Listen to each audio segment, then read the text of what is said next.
And today I'd like you to sit back, relax, and we're going to talk in this little journey together today with none other than Skip Kelly. Skip is the CEO of the RTT school, or the Rapid Transformational School. And I'm so excited to have you here in the seat with me today, Skip, to talk about all things RTT. So welcome. Amazing. It's great to be here. Yeah. I've gotten to know you decently well over the past few months here, coming to the business workshops. So it's been great. Yeah. I'm excited for you. I'm excited that you're excited. So anyway, let's just dive into our conversation. So I'm super curious if you can tell me a little bit about your personal journey and how that led you to become the CEO at the RTT school. So what's that history Yeah, like? absolutely. It really goes back to kind of forever, I would say. When I was 7 or so, I had this dream of being the CEO of Disney Films. And the reason for that was because I always walked out of the movie theater feeling like a superhero or feeling so dramatically different after having empathized with Hmm. the protagonists or sometimes the antagonists of the stories. And because of that, over the years, I got really, and this is pre YouTube days, this is pre video being really ubiquitous in the world, although it came on not long after that. And as I got a little bit older, it was just even more inspirational to me. So it really stuck with me. And when I was 18, I got hired to be a motivational speaker and the right-hand man to this traveling motivational speaker for youth leadership and education. And so I skipped college, and from 18 to about 19 and a half, I traveled around. I did some odd jobs on the side and worked with this motivational speaker leading youth camps all over the country. It was actually Wow. amazing, and I owe so much to him. His name's Eric Bostic. We're actually in touch now again. It's a long story since then. And at 19 and a half, he offered to build my own brand, to put me on stages, and to help me become a speaker just like him, and to, really give me an incredible life. And I felt so deeply unworthy that I ghosted Wow. him and didn't talk to him for 4 years after that. That's like got to be terrifying for a 19-year-old person, right? Yeah, and it was everything I'd ever wanted, all handed to me on a golden platter. Wow. And for some reason, I just could not say yes. It was everything I could imagine, with bells on. You can have it all with bells Hmm. on, like Marissa says. And I just couldn't say yes. So I took the absolute hardest path that I could take so that I could earn my success in the future someday. And I went and became a 100% commission salesperson while I was healing 5 herniated discs in my spine from a Oh soccer man. accident or American soccer. Hmm. And so through that journey of learning sales, I was really, really bad at sales in the beginning. I was so empathic. I really wanted to help everybody. And in that process, once I figured out how to make sales work in a beautiful way for me and feel really good about it and help other people feel good about it, then I became this leader teaching people how to sell and teaching people how to teach workshops and how to deliver a lot of value to others. And along that journey, there came a point where I knew I could do it on my own completely with no support from any company. And at the time, even though I was 100% commission, I was working with a company. So I finally, with no savings, no plan, left that company and decided if I was ever going to succeed, it was just jumping off the cliff and I was going to make it work. And sure enough, within 3 weeks of leaving that company, I ended up starting a supplement company with some friends that really did not look good at the time, and going off on my own and working with people independently in a one-on-one high ticket fashion, much like most RTT and RTC therapists and coaches today. And that's where I really learned a lot about packaging, productizing, what it meant to have a sales conversation in a high ticket relationship based capacity where you really had to go out into the world and find your own leads. And that's where the outreach formula came from that we talk about in the business workshops, and so many other of these little tips and tactics and strategies that I talk about to this day.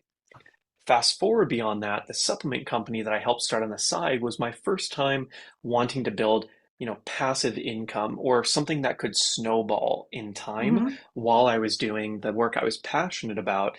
And at the same time, I was doing daily vlogs. So I was building that background and creating films that I had always wanted. So there was a lot of things happening all at once in this era of my life.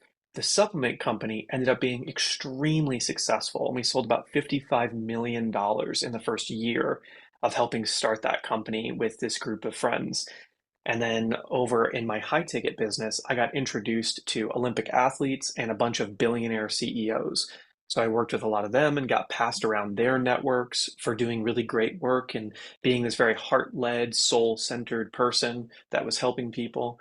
And then on the video side of things, the thing I was most passionate about, I was absolutely terrible, awful. You can go back on my YouTube and you can see all those early videos. My mom didn't even like them. They were so bad in the beginning. And she is an angel. So then moving forward to 2017, the supplement company was hyper successful. My one-on-one business was hyper successful. My video had gotten a little bit better, but nothing really to speak of there. But I was deeply lonely. So at this point, here I am as about 25, 26, 27 years old. 20, I think I was 27 at the time, and I had all this success and absolutely no one to talk to about it, no one that could really celebrate what was happening. I think everyone else was really suffering with indecision and just totally different lifestyles in my age group. So most of my friends were 40, 50, 60 years old at that point because they could Mhm. relate to what I was living. But then there were core parts of my life that I was just very alone.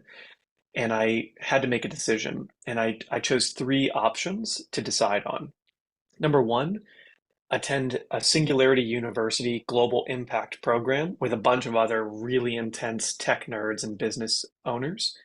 Number two, go to Mount Kailash and potentially live in a monastery for a while because that sounded great at the time. Or number three, attend Mind Valley University and try to make friends with people that maybe would have a similar lifestyle to me.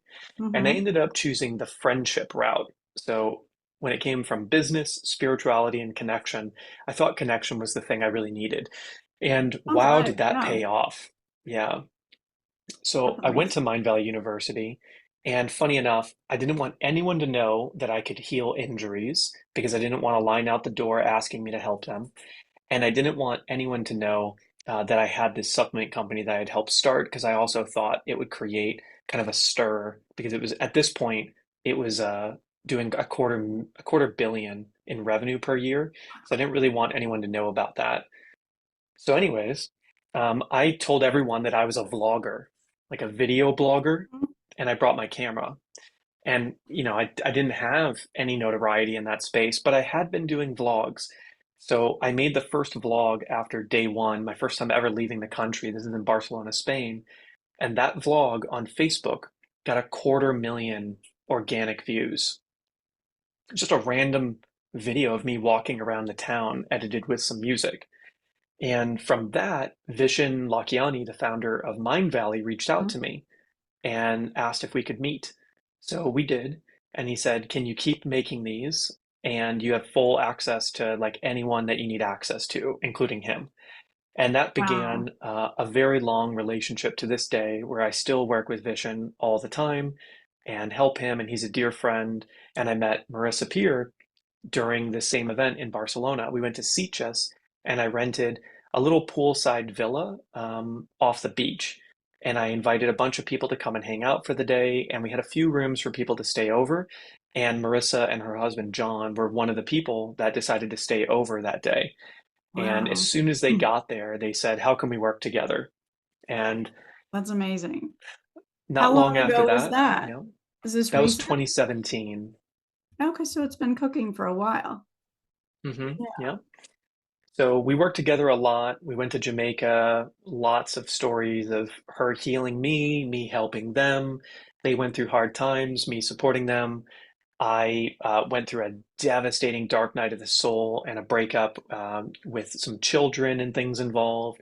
And they helped me out during that time. Hmm. So we're very, very close.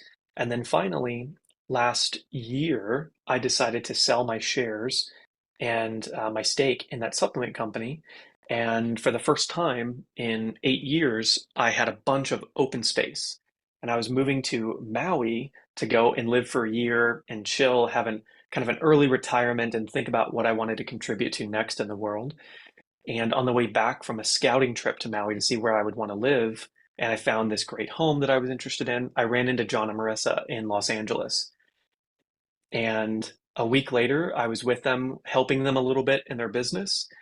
And a month later, we had gotten a 20,000% increase on their engagement on Instagram and a 4x increase on YouTube. And one thing led to another, and here we are. Boom, here you are. That's amazing. I mean, just the fact that as a young kid, you wanted to be the CEO of Disney, that's kind of amazing to me. My son wanted to be Buzz Lightyear.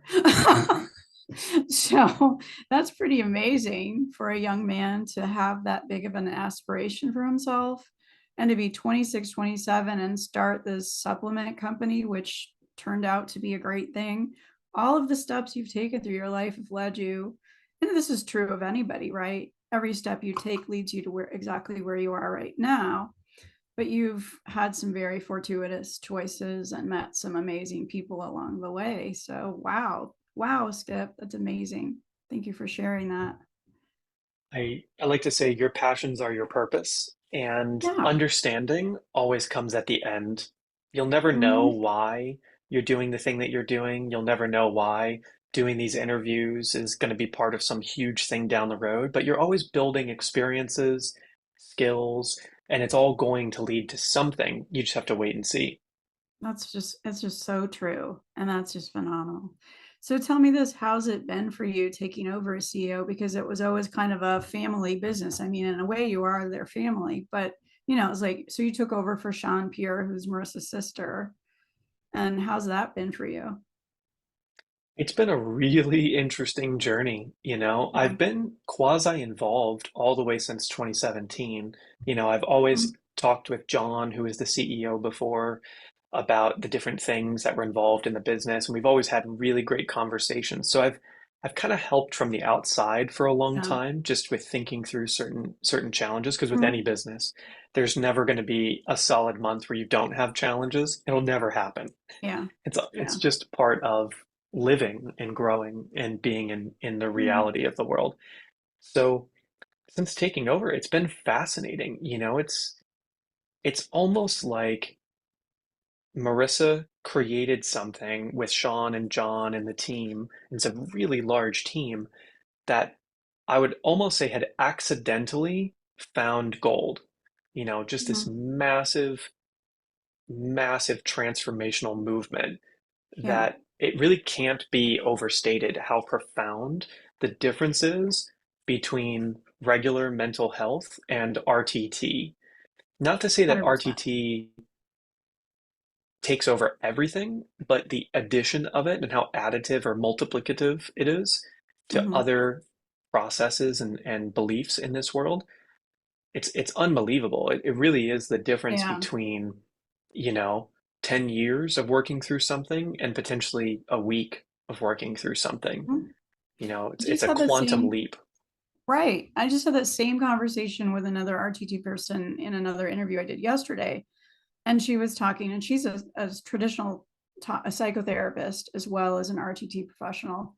And, her take on it was adding RTT into the mix of her own practice escalates the profound healing that comes about because it opens so many pathways in the mind to experience things in a very different way, to understand them in a more profound level that you just can't get at with conscious conversation.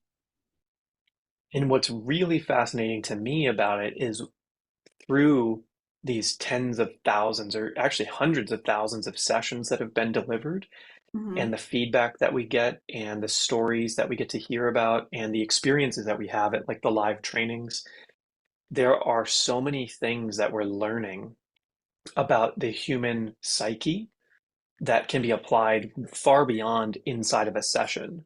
And that's really where RTT is going now, is saying not only how do we train people, but how do we extract the global lessons that we learn through seeing hundreds and thousands of RTT sessions and the patterns of Yeah. humans and how they get better and how they get worse, and being able to take those lessons and bring them into things that some people will do RTT sessions, some people will not, Some people will be trained in RTT and some people will not.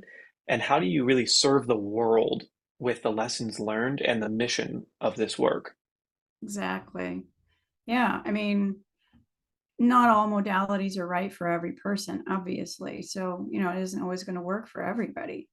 But by and large, it does work, and it works phenomenally well, and it works very quickly. I mean, I've experienced that myself, right? So the breakthroughs that I have had as a client, as an RTT client, it's been so profound. And then I contrast that to the work I've done with a talk therapist, and it's night and day comparison. Um, you can't even compare. It's And yeah. really after every single, for me, and I've had quite a few RTT sessions now, after every single one for me, there always is at least one core belief takeaway Mhm. from each session. And I find that for most people, when they've had at least three or four, maybe five sessions, there are certain fundamental principles about life that you will see everyone else differently once you've had these sessions. So Yes. as an example, I think the core takeaway from all RTT, if we were to amalgamate, 100,000 or a million sessions, I'm not sure how many have been delivered now, but all the ones that I've seen, which would be hundreds, there's one core takeaway, which is um, just everyone has their struggles and everyone is so beautiful because of what they've been through.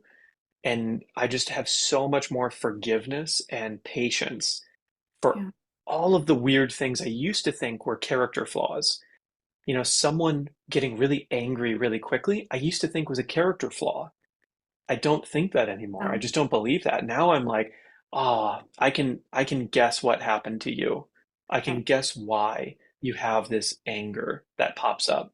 Or someone else who maybe like can't celebrate their friends' wins or themselves, like they can't receive praise.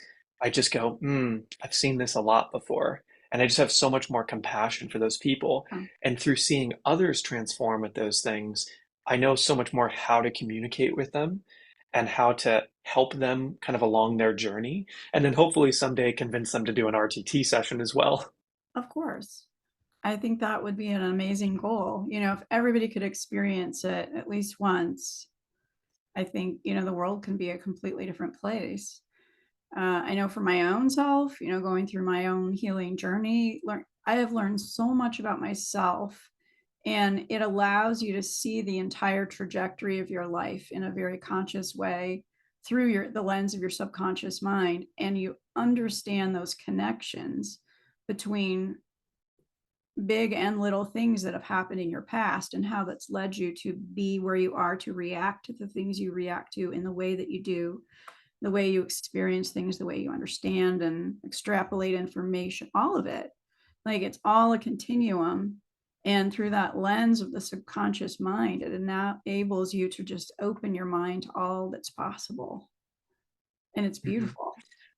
Yeah, and that brings me to two other core lessons I've learned through RTT. And whenever people on here are hearing this, if they don't understand RTT, to give you a little bit of context for what we're saying here is, after seeing so many humans go from suffering into peace and understanding of themselves, because that's all RTT is taking someone and their suffering and being able to transmute that or change that into understanding and peace and love for themselves.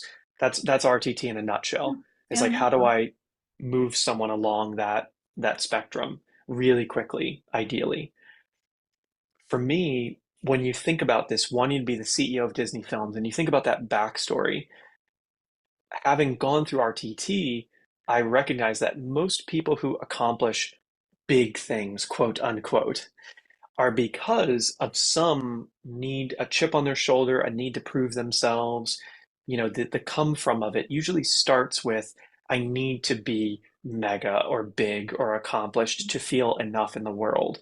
And that comes from some childhood thing. So for me, it was like my life was so out of control in those early years that when I would see these heroes on screen, these really incredible and inspirational protagonists or main characters, I would feel more empowered and I would feel like, oh, I can do anything or change things for Mhm. myself.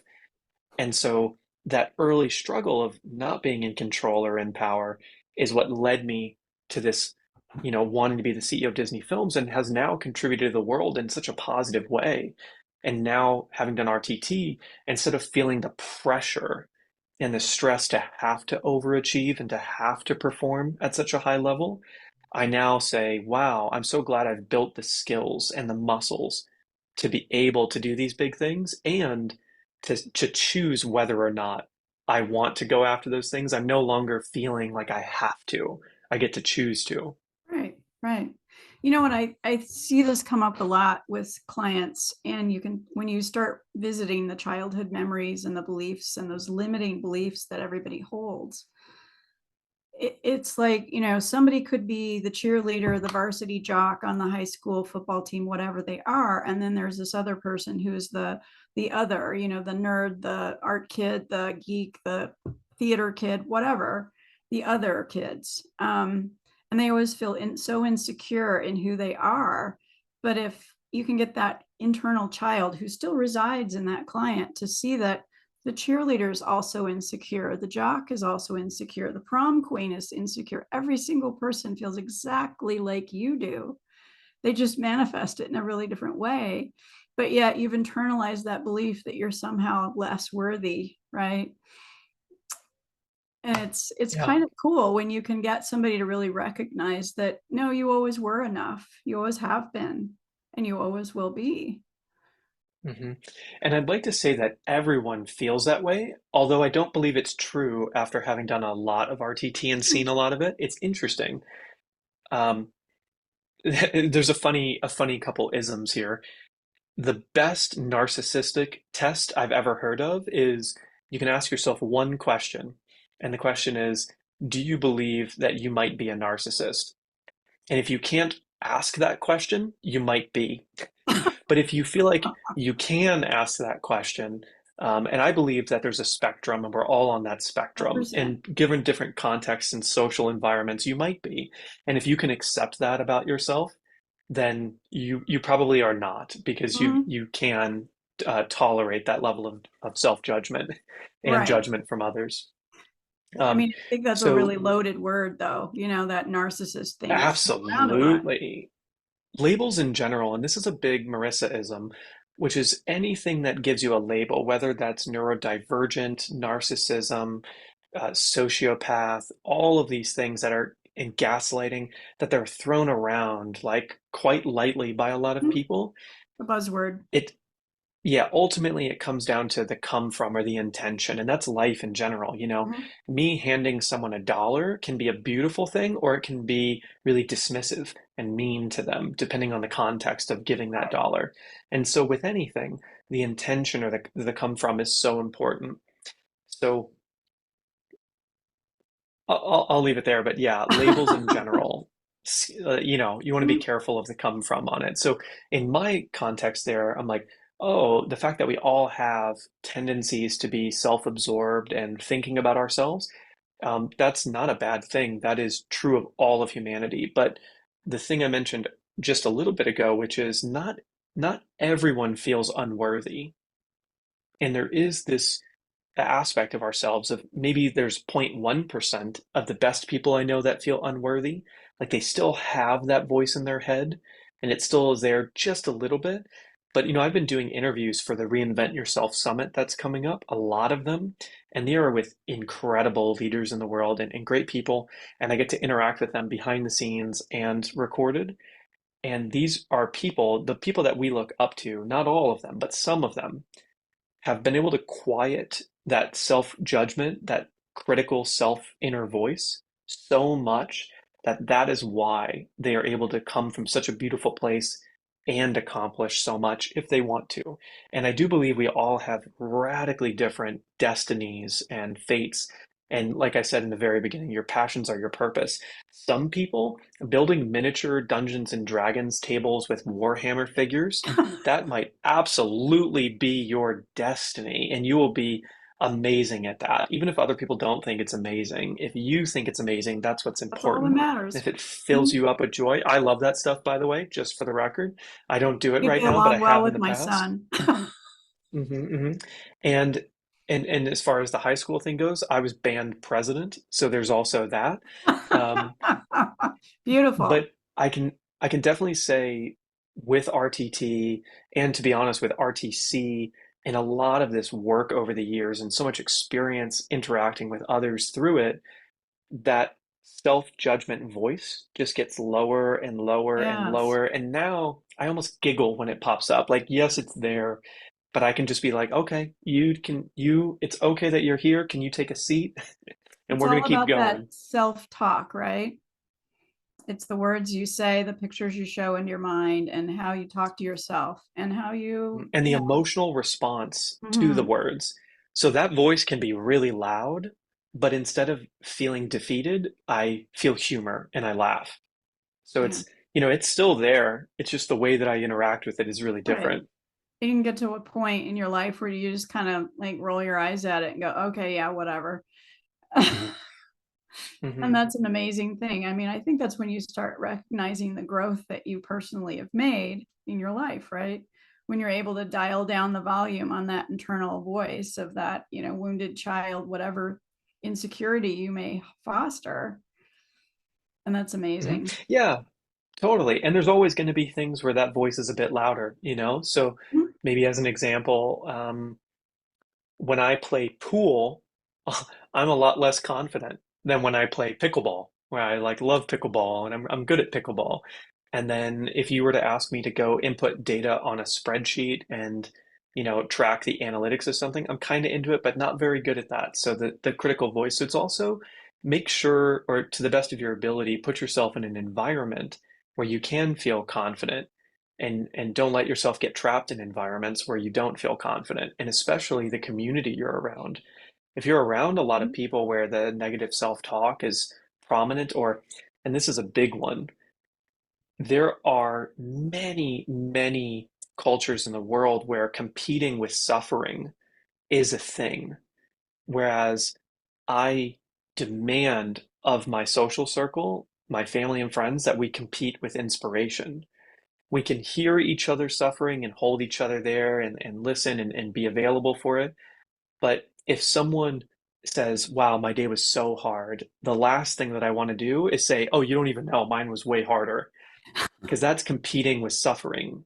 So they Right. can say, wow, my day was really hard. I'm like, wow, oh, is there anything I can do to support you? And that's my response. Or sometimes if it's someone I don't know very well, I'm like, got it. And I can just move on if that's not someone I need to be connected to. Mhm. Whereas if a friend comes over, I think it's a phenomenal thing when you say, you know, oh wow, like I had this massive success. I closed 2 clients, and you go, oh yeah, well I closed 3 clients, and you can compete in inspiration, but you can do it in a way where it's not really better than it's pumping each other up and allowing each other to Again, sit it's in that the achievement. intention. It's that intention of your words, right? That you were talking about Mhm. before. Yeah, or celebrating them and high-fiving, and all of Mhm. that. That's amazing. So, what are your personal professional plans going forward from here? What comes next for Skip Kelly? Wow. There's a variety of answers. Do you want me to go down the RTT route or the Skip Kelly route? Well, let's focus on RTT. I mean, that's kind of why we're here to talk about that. And maybe you could touch on how you can foresee getting RTT more widely known by the general population, and how can we help more people? And how do you play into that? Absolutely. Okay, so you're going to get some never before heard things coming down the pike. Good. Um, It's an yeah. exclusive. Yeah, we do these things we have a weekly town hall in the company because we have about 140 team members in or around the company, including the trainers. And I do weekly, like rattling off for 15 minutes at 3x speed, all the things happening across the company. So you'll get some of those here that usually don't make it to the outside world. So, number one, um, we've got the Reinvent Yourself Summit coming up in mid-May, which is the first time we've ever done a summit where it's going to have about 250,000 attendees virtually. and it's featuring 40 different, pretty globally known speakers where we've done pre-recorded interviews, but really good ones, really set a bar quite high on the quality of these interviews. In addition to that, it's going to be Marissa opening up the day for 30 to 45 minutes every single day and delivering what we're calling a grow and transform experience. And so it's taking elements of RTT that can be widely used for audiences of 100,000, and she'll be delivering these incredible group experiences to those people to give an upgrading the child experience or a right hand, left hand, or a healing vortex. And she'll be doing different experiences. And we'll be having some of our franchised practitioners, which is another thing we'll get into, come and deliver experiences as well throughout this summit to huge amounts of audiences. So that's Wow. one thing. But the summit is also going to be launching an entirely new brand within the business of RTT. So RTT is about to become a mother, if you will, and she's got two to three babies being born. And one of those is actually a whole brand, and I've never said this to the outside world before, but it's close enough. And I'm not sure when this is going to air, but I'm sure it'll be okay. And it's called Grow and Transform. And it is a subscription platform where we are going to feature we're going to have auditions and feature the best RTT and RTC and Dietless Life practitioners delivering these group experiences to thousands or tens of thousands of people on Zoom. Oh, And so wow. yeah, there'll be four experiences a month. Marissa will always deliver one of those experiences per month, and there'll be three. And the reason there's four is or one every other week, and delivered in two different time zones. Hello. And so that's going to be incredible. And as a component to that, I've been developing the live experience Bible or playbook of how do you deliver a 60-minute group experience that is powerful, that is profound, and can truly change people for the rest of their life. That's the dream and the goal, anyways. Hmm. And so we're refining that through this program called Grow and Transform. And the primary delivery people are going to be the partners, which is the other baby that's been born in the last couple months, but that's already happening. And technically, Grow and Transform has already been born. It's just under the guise of something called the Marissa Peer All Access Pass. Oh, I've So seen, it's yeah. on a platform, yep, called Mighty Networks, and that's all going to be evolving into Grow and Transform on May 15th. So that you've heard it here first. That's going to be what's Wow. happening. It's going to be mega. We've been building that since the day I took over as CEO. That's so exciting, Skip. Yeah. And so the other side of that is the partner program. So something we've seen is, we've got 17,000 people since 2015, 2014 that have done a certification with us. Of those people, about 9,000 have gone through, graduated, gotten their certificates, passed the tests, all of that. And of those people, 8,400 or so are still in contact in some way or another with the company. So it's actually pretty much if you graduate, you're going to be doing this work part-time or full-time in some capacity. Now, we've got 1,500 or so in our premium alumni, which are the people that are getting continuing education. They're coming to workshops like the business workshop, although everyone can come to that. And so we then said, okay, we need to have some way of doing quality assurance on practitioners. So as a brand, when we want to tell people to go and work with someone, we don't just have to tell them go to our directory, but we can say, here are the people that we will actually watch the results of each client going through and be in communication with that client to track the quality of the sessions that are being delivered and the experiences being delivered. And so, with all of that, we then said, how can we create the absolute best transformational practitioners in the world and then hold them accountable to continuously being amazing as time goes on? So, the alumni was the first level of that, of saying, okay, we know these people have access to continuing education, but we don't have a way of tracking their clients and really knowing. So we do get complaints, we get all the customer service issues. And if you can imagine, with having 9,000 certified people, how many sessions are being delivered? And we're getting complaints from all of those people back to the company.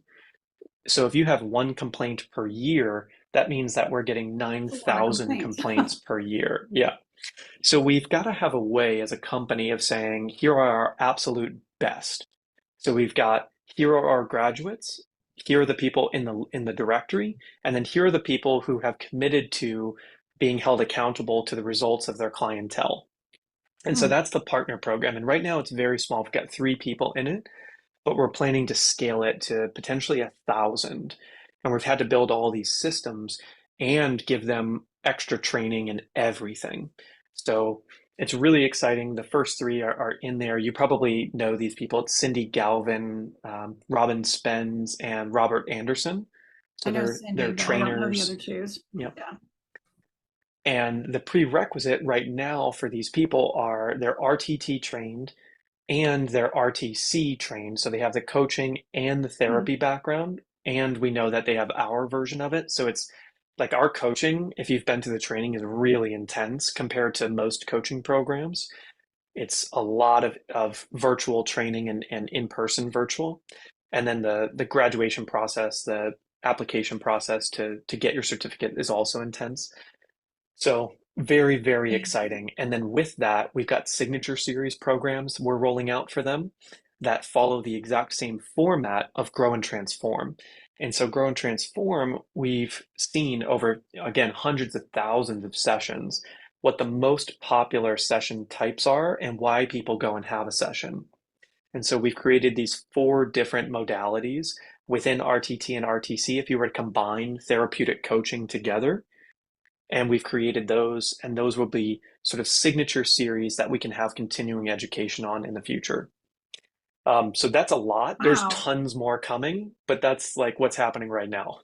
That is phenomenal. Like, I had no idea all that stuff. I mean, I knew about the all pass, but that's phenomenal. And I love And then we've that also you're got trying to create. several, Oh, I'm sorry, go ahead. yeah, we've got several various university programs looking at taking RTT and putting it into their programs as either continuing education or a part of their undergrad and graduate programs. So would it be like in a therapeutic, say a school of psychology kind of thing, or more as a general student support? More in the psychological route. Yeah, so Wow. psychology Yeah. and yeah, I mean, don't you feel like in general, and I come up against a lot of push sometimes with certain clients or potential clients, I think TV, movies, all of that has had a very negative connotation toward hypnosis in general. And people think it's mind control or, whatever they believe. They think we're going to make them fall in love with a broom and bark like a duck and, run naked down the street. And none of that is even true. But so I think, in general, people just poo poo it as some kind of hokey, magical thing. And so getting the general public to understand what it is we do and how incredibly beneficial it can be is huge. absolutely. I mean, the way that we've taken to describing it now in the last 6 months since I've been here is it's just deep mindfulness. All it is if you've ever Mm, been someone who's meditated regularly, when you go into hypnosis, it's like someone took you into a deep meditation in 3 minutes. It's yeah. just a really fast way of moving someone into a meditative state. 100%. That's And very so accurate. anything that could affect you in meditation is what's going to affect you in hypnosis. So it's just you're really open, you're at peace. The critical factor, those voices that tell you you're bad at things, go way, way low volume, and you're so much more open to goodness. hmm Yeah. And I know for myself, I've noticed a major shift in how I experience hypnosis now versus 2 years ago when I first started this. I have very physical sensations and reactions to it now that I never had before. And you begin to experience it as you become better adept at navigating that space within your own mind, and you experience things very differently. It's pretty cool. Absolutely. Absolutely. I would love to, and we probably will at some point, because we get approached pretty regularly as a company to do various preclinical trials. And the only issue with clinical trials and making that legitimate is how much it costs to do these clinical Mhm. trials. It is really serious. You're talking to bare minimum to get like a proper double blind without grant funding or people working for free, you're talking $3 million to do something like that. Wow. Yeah. So it's really serious, and depending on where you are in the world, it can mean different things. So it could go up a lot higher than that if you want it to be internationally recognized, and you're looking at 3 to 6 years. It's a big investment of time and money. And then it's also choosing, kind of like intake with a client, what is the thing that you're going to measure? Because with those, you can measure one thing officially. Hmm. So it would say, one thing that could be interesting is for hypnosis, as an example, could we measure the brain of a monk meditating? And then could we measure the brain of someone getting put into hypnosis? And can we do that 100 times and see, are they similar? What's different about them? And then that would be one answer, which would be hypnosis is very similar to deep meditation. Hmm. Yeah, I think that's amazing that you're, embarking on these kinds of things, because I think that was some of the questions that other RTT therapists have asked me to ask you was, how do we make this seen as a more legitimate, and why are there not more studies done, and how can we point clients who ask about success rates and the efficacy of the therapy, how can we say, with absolute certainty, this will 80% help you, this will 40% help you, this will 90%, where do these numbers come from? And absolutely. And so the interesting thing about this, we have a whole team dedicated to looking at this. And as a matter of fact, John Davey, the chairman, Marissa's husband, he is obsessed with this type of work. Like this is his number one priority is Yeah. more and more, and Marissa's for that matter. Marissa, her number one priority is children and youth and building our kids programs. But her number two is this, the efficacy, the sort of a, a the credibility of RTT. Hmm. Where we find challenges with that is practitioner to practitioner can be very different. So is Yeah. it And that. Marissa doing RTT or is it someone else? Because it's tone of voice. It's also the Mhm. client. You know, if you said we're only going to take 33-year-old female clients who have this issue that were raised in this demographic that use this language and this vocabulary, because the human psyche is so varied Yeah. between people that the practitioner and the client have so much variation in them that to say it reduces anxiety by this much as an average would be really, it'd be a very tricky thing Mm. to say because, like, what level of anxiety? What caused the anxiety? Right. Is it fully psychological and emotional, or is it because they're celiac and don't know it? And then you got them to stop eating gluten and the anxiety dissipated completely, or they're lactose intolerant and having butter on a daily basis. So there's a lot of interesting complexity Yeah. to this whole thing. So if we are going to embark on a multi-million-dollar trial journey to make it truly official, because a company at our scale and how many people we have out there, we don't want to put out something that's sort of halfway done. We really want it to be official and proper. So we're always in talks with different universities and programs about doing something very serious. I think part of this is universities are going through a wild change right now Yeah. with the post-COVID world, and they're struggling significantly. So where there once was a lot of firepower, a lot of budget to do things like this, and they were really interested, there's now just a lot of drought, so to speak, Hmm. in that world. So people like even Joe Dispenza, are relying on private donors, very, very wealthy individuals to fund studies like this. Right. And he's taking like drastic measures to produce things like that. But he's doing great work for the world. Yeah. So is Joe doing a study? Oh, yeah. So Joe's been working with San Diego State University for Oh, I many didn't know years that. now. I did Yeah. not So realize that. to some extent, they've been proving the effect of meditation on cancer, the effect of meditation on COVID, and other things and immune response in general. So theoretically, if we could just show that hypnosis and meditation have a similar achieved state, then you Hmm. could sort of borrow the effects of what meditation can do on the immune system from their work and say Right. that, well, for putting people, but then RTT is so much more powerful in some really incredible ways too. There's, Mhm. RTT, like, yes, you're getting the benefits of that really beautiful, peaceful state in the hypnosis, but then there's so much more that then the beautiful part and the challenging part is how varied all of our stories are and how ready someone might be to truly transform. Oh, so there's so Yeah. much incredible work to Yeah. be done there. The It's power That's going to comes take from us that. 40 or 50 years. Yeah, Yeah. The power comes from the client being completely ready. Sometimes they come to us and they think they're ready, but then they also think somewhere in their mind that what we do is magical and we're doing it for them or to them. And that's not even true. I like to tell my clients, I'm a guide. I'm guiding you through this. You're the one that's doing all the heavy lifting. I'm just here to facilitate your journey.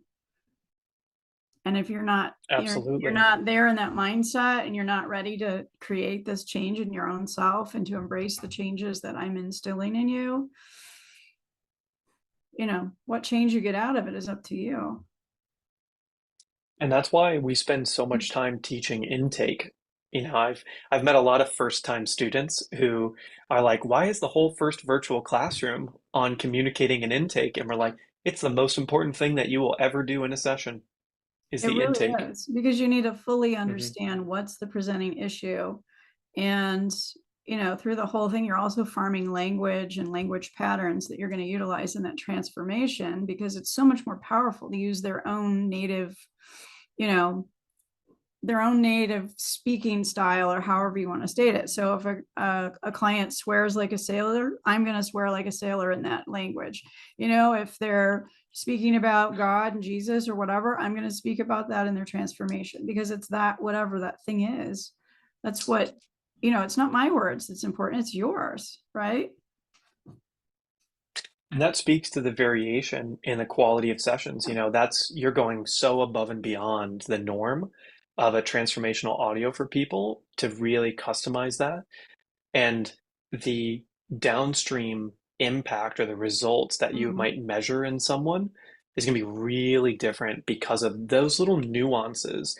And I know there's 16 tools, right? So the nuances within each tool, within every single Mhm. process, from the moment they log on Zoom or come to your front door and shake your hand, there can be such wild variety in the Yeah. outcomes based on all of these little details, which is why it's so amazing and why it's so important to have the right chemistry with the practitioner that you're going to work with as a client, and also why we're so excited to get more data and more results from these partners because we can watch them and we've constructed the system to watch them so closely.